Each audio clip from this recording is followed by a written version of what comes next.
Good morning. My name is Anna Liebisch, Vice President of Talent Development with the JAX USA Partnership, your regional economic development partnership.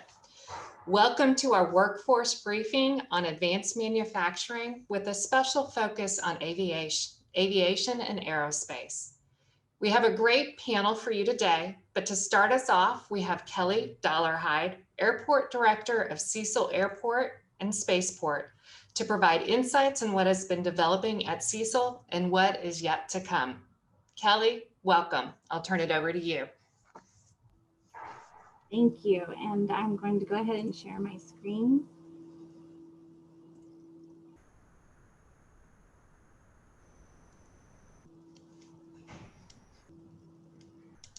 And welcome everybody. We're going to talk about Cecil Airport and Spaceport over here on the west side of Jacksonville, the very west side of Duval County, and its development. Cecil, with its location, we have access to I-10, I-95, and close access to I-75, as well as rail, deep water ports. And with all of that access, we can reach 33 million Americans within 8 hours. And we're also going to talk about that horizontal launch license that we have with the Federal Aviation Administration. Cecil Airport has 4 runways, and the longest of those is 12,500 feet, the third longest runway in the state of Florida, with parallel taxiways to all of those runways. We have a full service fixed base operator that serves all of our tenant aircraft and transient aircraft coming to the airport, with everything from fuel to hotels and rental cars and anything that those transient aircraft might need. Our air traffic control tower is operational from 7 a.m. to 11 p.m. Monday through Friday, and 7 a.m. to 9 p.m. Saturday and Sunday. They are a FAA contract tower, so they are contracted controllers, and they are also just regular FAA licensed air traffic controllers. With that, we have all-weather operations at the airport, so we have instrument approaches to our runways, as well as the airport lighting required for those instrument approaches. So if the weather is bad, and we usually use those when it is below 1,000-foot ceiling, and then 3 miles of visibility. So we use those approaches to the runways. We also have 2 aircraft rescue and firefighting facilities, and you're seeing our brand new firefighting station here, and that is close to the 103rd and Aviation Avenue entrance. With that, we have world-class tenants at Cecil Airport. This includes government contracted, maintenance, repair, and overhaul, as well as educational. So we do have Florida State College of Jacksonville on the airport with their airframe and power plant program, as well as an MRO program, air traffic control, and air operations, as well as flight training. With that, we have government operational tenants like the Coast Guard and Customs and Border Protection. And then we have government contracted tenants like the Boeing Company, which you'll hear from later, and commercial maintenance, repair, and overhaul with Flightstar. All of these tenants have expanded on the airport in the last 20 years that we have been a civilian general aviation airport, but we are more of an industrial airport. With that, I just want to let you know about the transition from being a Navy base to becoming the Cecil Airport it is today. With the Navy, when they handed over the base, we started with 8 hangars from the Navy. And since then, we have grown to 9 hangars. So we are getting ready to come online with turning dirt on a 45,000 square foot hangar for Mantech, and they are government contracted with the Navy, and also a 362,000 square foot hangar, which I'll show you further in the presentation for the Boeing Company. With those hangars, we have spent approximately $197 million in capital funds, and 91 of that is from the Jacksonville Aviation Authority back into the airport infrastructure. and also return on investment builds. Our partners include the FAA, FDOT, and then other partners like GSA. Our development here at Cecil, we have a three-tiered strategy to development. We sustain and grow our existing businesses and tenants. And we're looking at currently approximately 3,500 tenant employees on the airport. The JAA has 14 employees here at Cecil. The next tier is to attract new tenants, including their business adjacencies. So supply companies for those tenants close to us here on the airport, whether it is actually on airport property or on the city's property in the Cecil Commerce Center. And then the last tier is to develop Cecil Airport as a logistics center. We are very close to our city tenants as well, including Wayfair, Amazon, Bridgestone, Firestone, Saft Battery, and several others. Our northwest development site is just behind that fire station I showed you on the earlier side. And we are currently building that 45,000 square foot hangar for Mantech. That's the darker blue that you see on your screen. And that that site has a potential for 5 additional hangars in that status. Those hangars will fit a 737-900. So it tells you the size of those hangars. Onto our east side, we have 107 acres of shovel-ready site.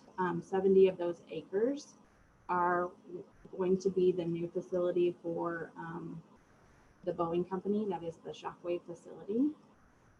And these have access to our primary instrument runway 18 left, which is the long runway.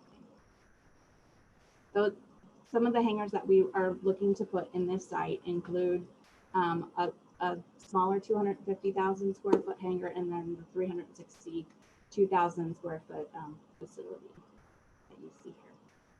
Very excited about this.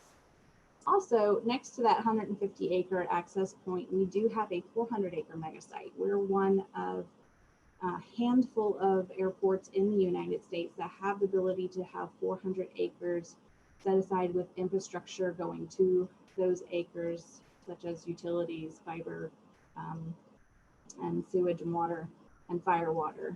So that's very important for any type of large manufacturing or large MRO that might need the acreage on the airport. So more jobs to come to Cecil.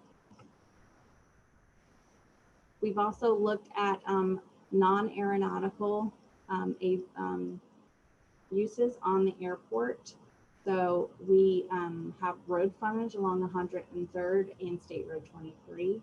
Our current tenants do need some place to eat, so we hope for C-stores and gas stations out here on the west side. So that includes more jobs as well in that acreage.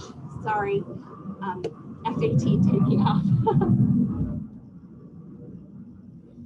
With that non-aeronautical study, we have looked at demographics in the area as well to understand what the median income in our area is and how far the leakage is for our tenants and employees to go get different amenities such as food and gas.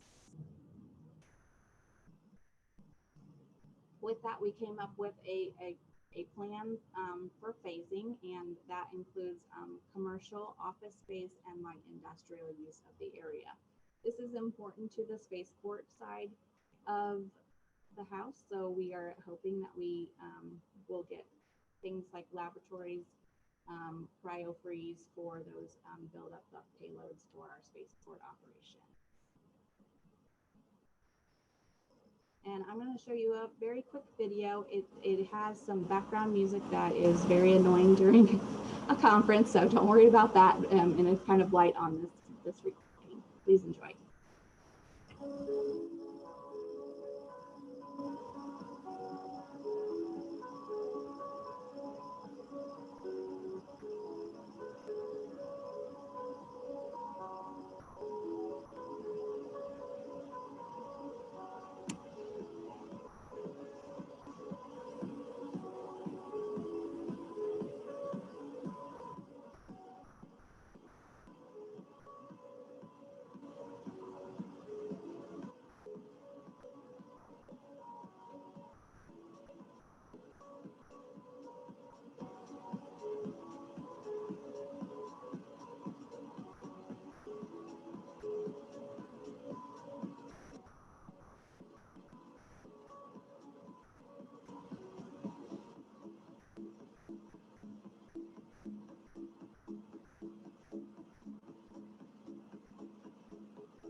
we do in that video with the workforce here available in Jacksonville, and that is very important to future development at the airport. I do want to point out our partners in developing the Cecil Airport and the Cecil Commerce Center. We work closely with JAX USA and the Chamber. We also work with the City of Jacksonville Office of Economic Development and their primary developer, Hillwood. That is Rossberg Jr.'s company, and they have branded the Cecil Commerce Center Alliance Florida, just like Alliance Texas and Alliance California. We also work closely with Enterprise Florida to bring in these projects, and we do market the airport and spaceport at international air shows such as Paris. Unfortunately, that's canceled this year, and Farnborough in England, and MRO Americas here in the States. With that, I just want to give you a brief understanding of the Cecil Spaceport and its future workforce needs as well. Currently, we are one of 12 licensed commercial spaceports in the United States. We are horizontal launch, so we don't go vertical. With that, just to show you some of the vehicles that are used in horizontal launch, we have Concept Z, Y, and X vehicles. Our current operator is a Concept Z vehicle, so you see several examples of that above. They actually are Generation Orbit out of Atlanta, Georgia. And while these aircraft are all larger, they will operate a Gulfstream 3 with a rocket on the belly. With that, the markets we are looking at for some of our other operators we are in coordination with is Avon Space Logistics, and they will have the same type of operation with an aircraft, kind of like a fighter jet with a rocket on the belly of the aircraft for deployment. It allows the aircraft to be the first stage and the rocket to be the second stage. Space Perspective is also a company we are working with that is currently working on their environmental assessment. They are a balloon company that will take a gondola up and loiter for a given amount of time, and then they will splash back into the ocean, just like you see with the vertical Dragon crew. Some of the markets we are looking at with that are satellite development and hypersonic rockets. So satellite development will be the small sat development community where you have a nano satellite that is like a loaf of bread, and they can fit about 8 to 9 satellites into that rocket. With that, we have put $8 million into the spaceport here at Cecil Airport and hope for our first launch in November. So you can see Space Florida, FDOT, FAA, and DEO have played an important role in that development of the spaceport.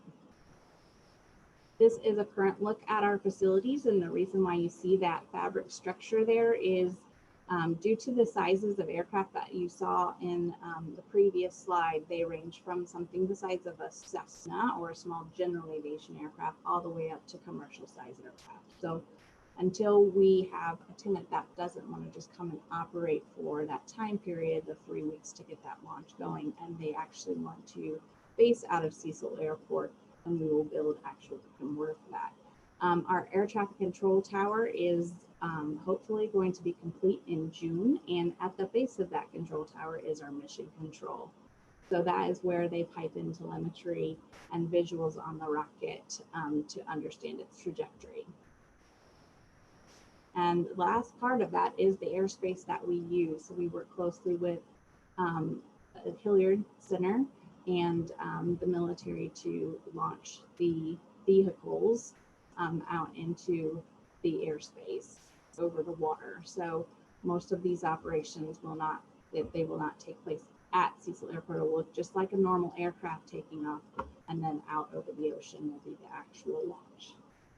With that, any questions that anybody may have? Thank you.